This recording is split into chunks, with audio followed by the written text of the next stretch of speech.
Hey, Rick Schreibers.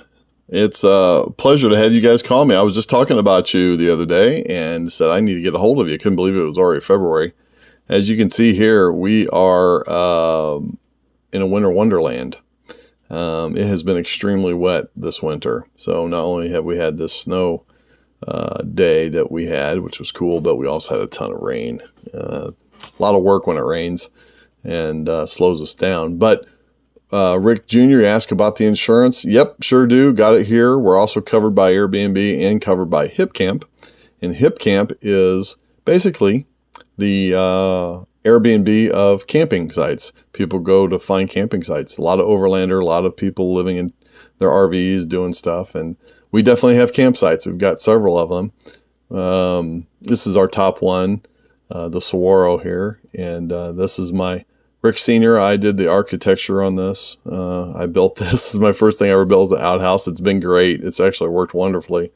No smells, nothing, believe it or not. Lots of people giving us reviews, really nice stuff, taking awesome pictures, sharing it with us, and just saying really long reviews, really nice long reviews, which is incredible. And so it's been a big success. That's us in the middle, and you can see where we're highlighted over there. Lots of people around us, and we're 70% booked all the time. It's the season for that. So, but to have that against all the competition of people that have been doing it a little bit longer than us is pretty cool. We are really excited. The Airbnb side of it with the Airstreams. This is a 1962 Airstream that I had to rewire when I got it here. Last time I talked to you, I didn't know I was going to have to totally rewire it, and I did.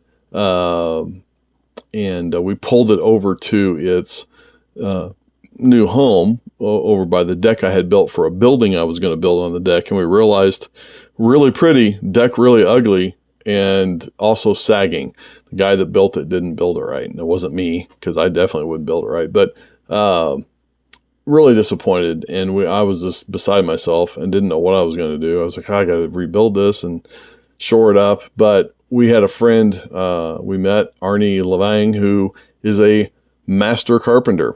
And Arnie and I, this was last week, Arnie and I decided to tackle rebuilding this.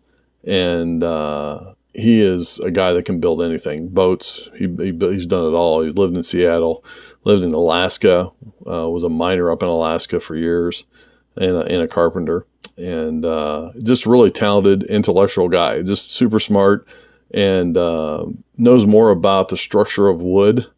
It's incredible what I've learned on what not one stick is like the other. And so he really understands this trade and has been a lifesaver, and has really helped us expedite this stuff. Where I was a one-man band, it was kind of beating me up. And this is what we end up doing. And we're putting the stairs on it today, actually, and going to pull the Airstream up and pretty much launch. And so that we'll see. I'm sure it'll go well. People are waiting for it. I did a lot of pre-work, and so I'm sure it'll run out pretty quick.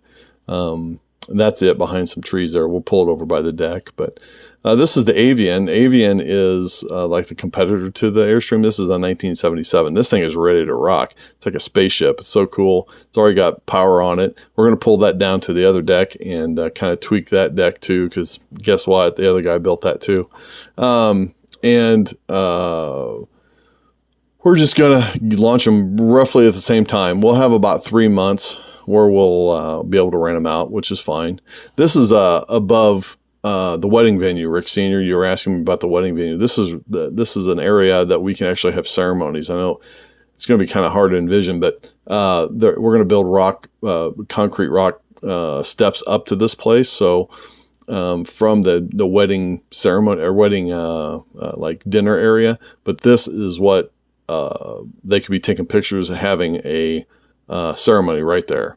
It's really, really, really pretty. And that's where a lot of the Indian stuff is up there too, which is kind of cool.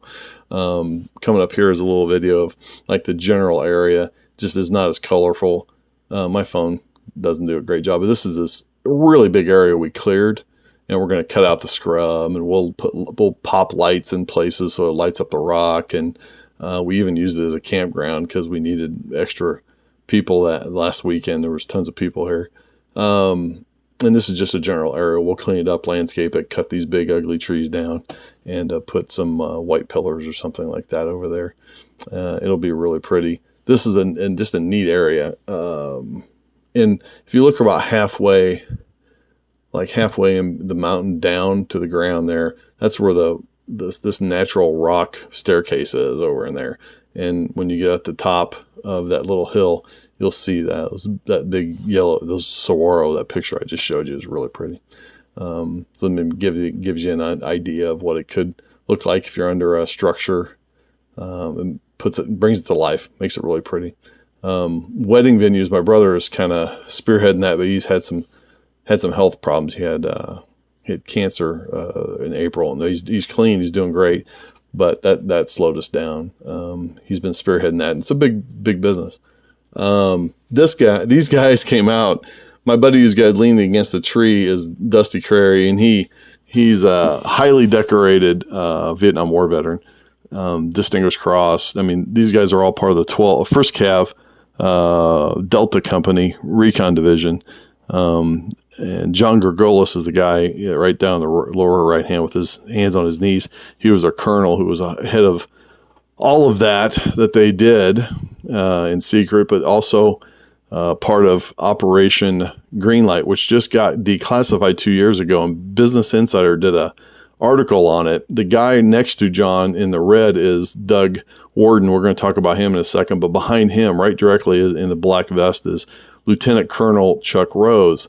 These guys were blown away by this place. They really fell in love.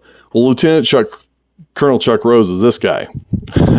And this is what got declassified. That's not his lunch tied to his leg. It's actually a nuclear bomb.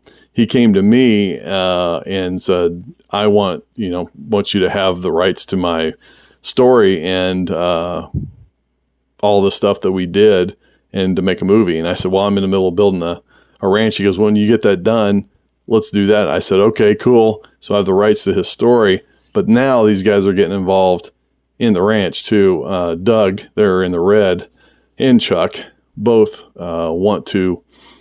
They were blown away by the place, the whole big place. I took them all the way back past your place and everything. And they just, they live in their Western dreams. And we're going to collaborate. They're going to fund me to start with this, the Cowboy Shack, and turn it into this.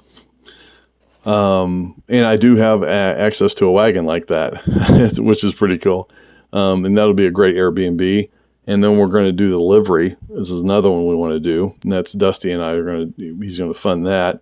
It's going to look a little different, but it'll be about 200 square feet. It'll be really cool. The miner's really fun because they're all about 200 square feet, but except for the mercantile.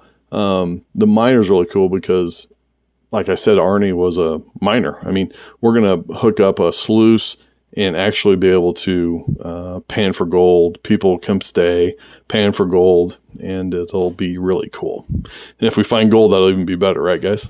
So we know it's here. We've already found it in the rocks. And so it's pretty cool. Pretty cool to live in a place where you can pull gold out. This picture is one of my favorite pictures. It was taken by a camper.